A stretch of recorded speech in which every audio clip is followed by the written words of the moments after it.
Oh. Me.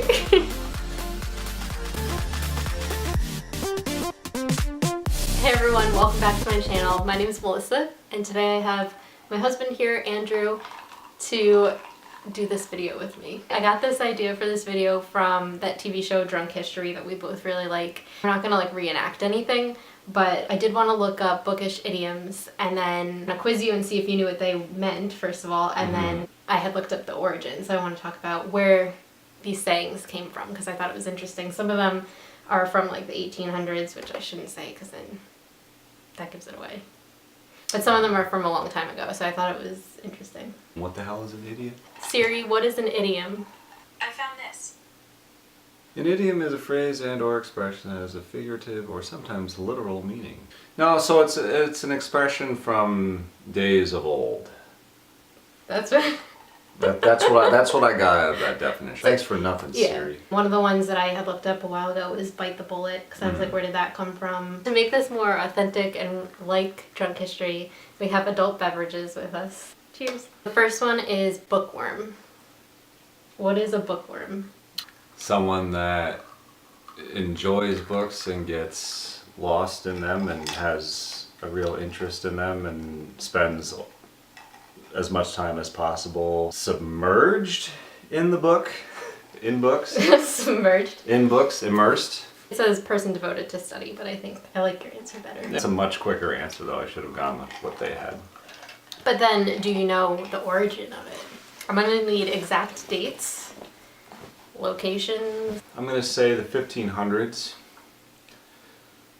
I don't know when in the 1500s, but I want to say it's probably because depending on where and how books were stored, I think didn't worms actually burrow into them? Yeah, and I thought that was so gross. It said larvae of certain insects that ate holes in bindings and paper of old books. 1590 was, I guess, when the term bookworm was All right, so first came up. I was on the way out of that century, but but then it also Still says 1713. I didn't do a very good job taking notes. But yeah, you were close with, that's a long time ago. yeah. So it's kind of crazy that we still use that word. Okay, the next one was a little bit tricky because if we watched Perks of Being a Wallflower, Charlie's teacher asked the class who coined the term cliffhanger.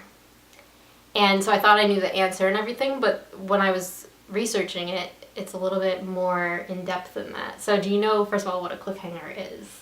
Isn't it usually like at the end of a chapter, the writer leaves you not knowing what is going to happen? You're like on the edge of your seat with curiosity. So it says a plot device in fiction where the main character is in a precarious dilemma or confronted with a shocking revelation at the end of an episode or serialized fiction.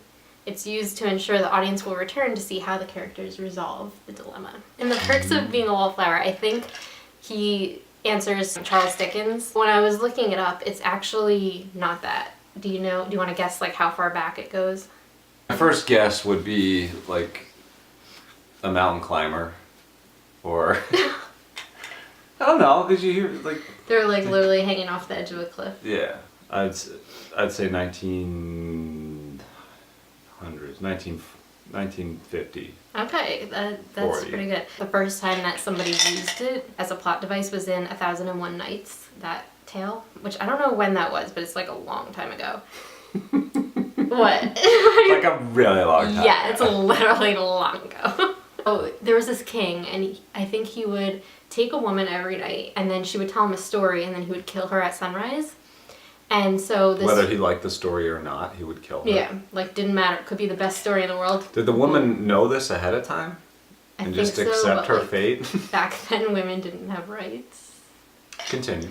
So, so then this one woman, the main character, comes in and she starts telling a story that has a cliffhanger so that he won't kill her because he needs to know. That sounds like mythology.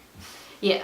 But I think it's like a really old story. So. Yeah. Then it says that Charles Dickens in 1840 pioneered serial novels. But then it said in 1873, the term was originated with Thomas Hardy hanging off the end of a cliff, literally. So, a mountain climber hanging on a cliff is not all that far off, like I said. Do you know who Thomas Hardy is, though? Is that the Hardy Boys? No, right? What's the date? 18... 30s? 73. Yeah. 73, yeah. Yeah. I think the Hardy Boys came after that. Yeah, so it's interesting that like it's somebody used it like way back then, but then it became an actual thing in the late 1800s. Siri, who is Thomas Hardy? It says Thomas Hardy was an English novelist and poet. So I guess By I romanticism. thought he was like a character, but I guess he was the author that wrote characters hanging off of a cliff. Okay, so the next one is more of like a saying, and that is to read between the lines. That means to read something that says one thing but may have another meaning to it. It's to understand what someone is really feeling or implying from what they're saying or writing when they haven't openly stated the truth. Right. Yeah. Now, where do you think that started? I think it started with the middle finger thing where they were like, hey, read between the lines. So that's what, 1990? 1990? I'm literally joking right now. 1800s, and it came about, I'm going to say probably by poetry. Poetry. Poetry.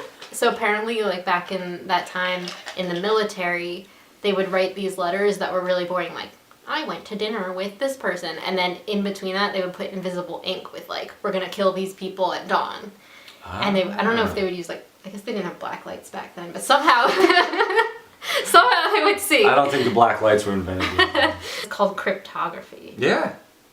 But yeah, that's pretty crazy. The next one is the oldest trick in the book. Like people try and get you or trick you with something, but you're like, that's the oldest trick in the book. Yeah. It's Like pyramid schemes or like MLM. Mlum. Yeah, so it says a way of tricking someone that is still effective, although it's been done many times before. The example is, one man distracted me while the other stole my wallet. Yeah. But it's interesting, nobody knows where this came from. Probably from guys who stole the wallets. No. Me. Unacceptable. Very good, you. You're very good, yo. You have a gift. Okay. Whew. Some technical difficulties. Because Next one was don't judge a book by its cover. That just means like don't be a prejudiced ass. What year do you think this originated? Because I figured it out from deductive reasoning. Because I was thinking about how like back in the day covers didn't really have pictures on them. Right. It was usually So just like the title. you weren't judging a book by its cover? No. Do you know what it means to dog ear? I do, because I would always get yelled at in school for doing it in Wait, you were a dog ear? in textbooks. I don't think we can continue this relationship. Yeah, well, you should have thought of that before we made this whole thing official. It's when you bend the pages of the book. Now, when do you think that this became a phrase? 1938. Actually, it was the late 18th century. It's a long time ago. That is. Didn't they just have scrolls back then? And it was weird. It said William Pitt the younger. The youngest. Not William Pitt the third or Junior. Was he the middle child? But it said it was in an address to the House of Commons in 1799. So that was our version of Drunk History, the book edition. And they're all saying, well, we'll never watch that again. Yeah. You should do a closing again. Just Okay. do it. With your drink. Oh yeah. Okay. Look at he's directing this now. Freaking Spielberg over here. So guys, that's it. Thanks for joining. Hope you enjoyed it. Let us know in the comments if you got any of them right along with us. And Or if they were too easy, if you want more challenging ones. I mean, we'll bring it. And let me know if you want to see more Andrew, because this was fun. I had fun.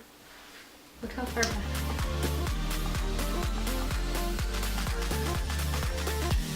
Bye everyone.